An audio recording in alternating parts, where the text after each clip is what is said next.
My name is Carson. Welcome to Thrifty Garage, a channel where we do everyday repairs, how-tos, and reviews. And in today's video, we've got an unboxing. So you can see here, this massive box that doesn't even fit on the workbench. We've got a delivery from Amazon. Inside here, we've got some LED lighting, so let's crack it open, take a look at it, and we'll do a quick review on it.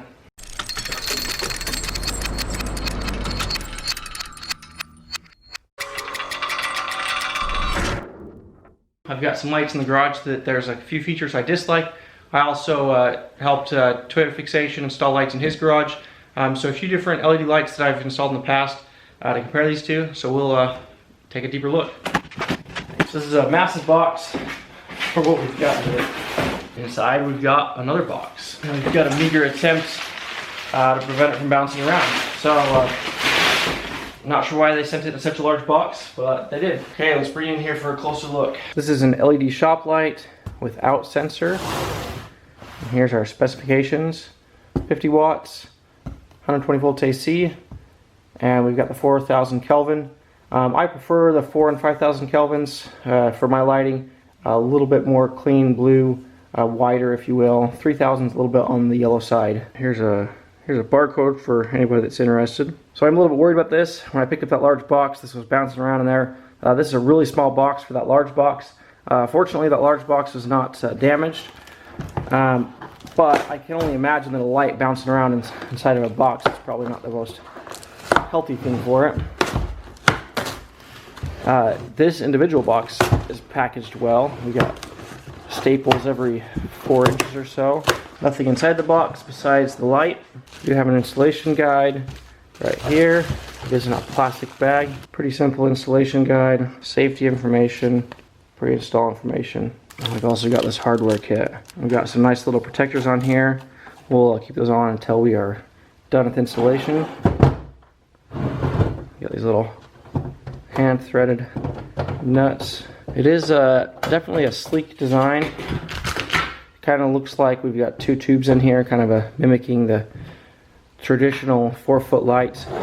You know, I'm not sure why manufacturers have to stick to the old ways. You know, the old fluorescent tubes were built in these 4-foot fixtures for that reason. And now that we've got LED lights, we've got much more flexibility, but yet we've stuck to these same ways of doing things. So it's a little bit interesting to me. But I think humans, we in nature, want that consistency and uniformity, and so it's probably a large portion at fault of consumers, because probably wouldn't buy a fixture that's out of this world and different. So here we've got our wires, we've got a ground, we've got our hot and our neutral, and it looks like those just go right out through this hole right here we can pop out, as well as we've got a place for these screws to screw into a box. So I'll be using this to replace this light fixture up here on the ceiling. So we've got this rental unit. We've got these fixtures that I can remove this one and install this new light right here. As you can see, we've got this wired in already. We've just got a socket extender in here, and we've got these cords around. This one I've got zip tied up. That one I ended up relocating to here, so I haven't zip tied it up yet. But it's just not working very well for me. We've got cords dangling everywhere. So we put a new flush mount in here. I can screw right to the ceiling.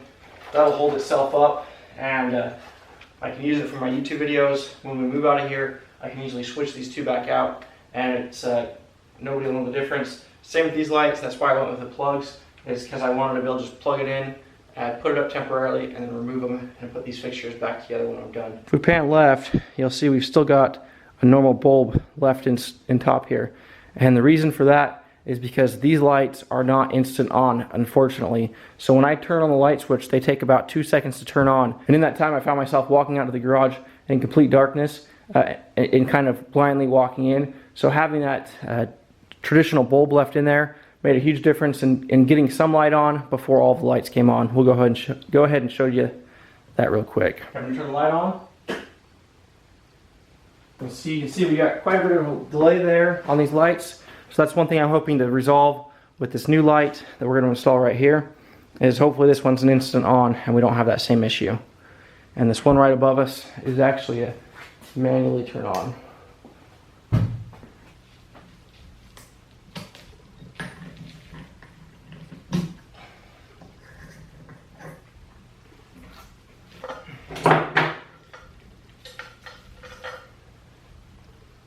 wood screw. This house is a joke. Nothing is installed correctly. No wire nut on the ground. It's just wrapped around there. What the crap. Popped out this little tab. Okay, whenever I do these lighting videos, people always complain. So I'm gonna get up close here and show you. So, just popped out this center hole.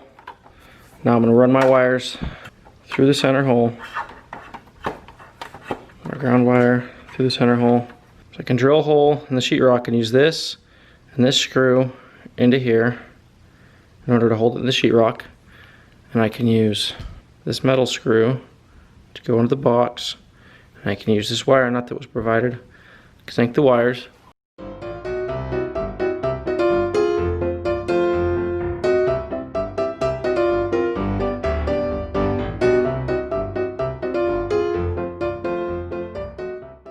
These orange ones they gave me are a little bit too small.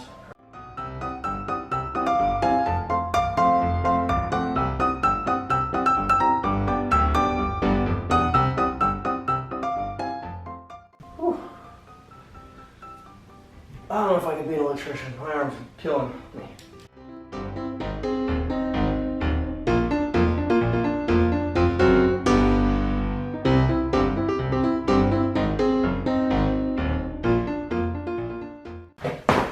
Okay, should we flip the power on?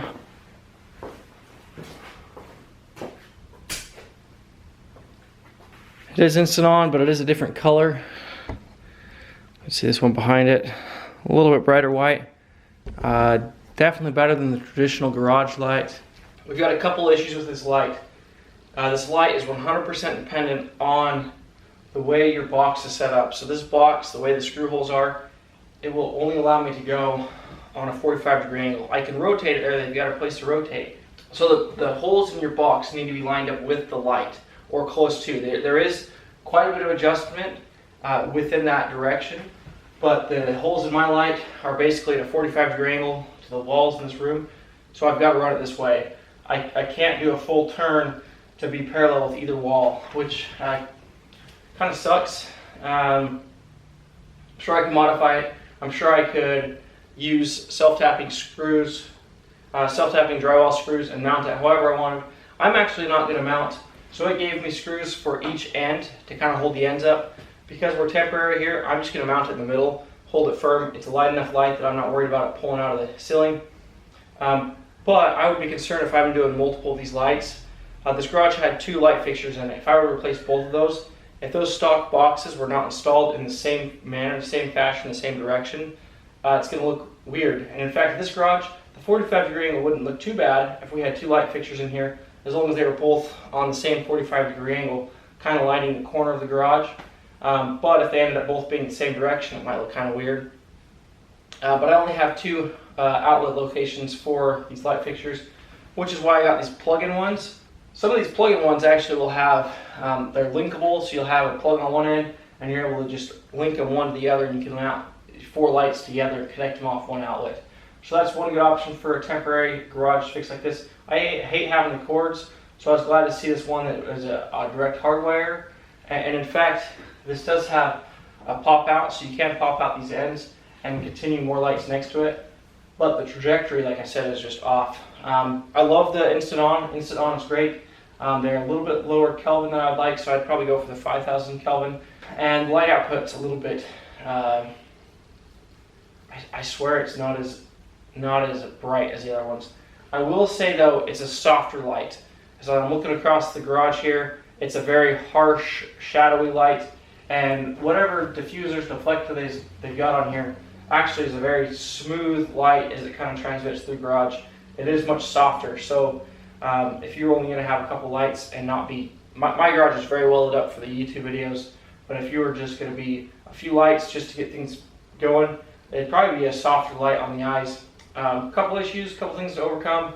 It is hardwire, so you got to choose if you want hardwire or plug-in. You got to choose if you want linkable or not linkable. These Hypercons are not very well linkable, but they are easily removed. They just 2 screws right in the stud. They've got these clips, they pop right off. And you got a switch on them. But these ones, they're hardwired in. So I'll have to link this one, plug this one back in, switch that one around, plug it in over there, But I am excited to have this instant on because now I can get rid of that stupid 3000 Kelvin light bulb. Thanks for watching this review video on this 4-foot LED shop light. Hope you enjoyed it. Hope it was informative. If you did like the video, give us a big thumbs up. If you have any questions or comments, please leave them down below. And thanks for watching Thrifty Garage. We'll see you on the next one.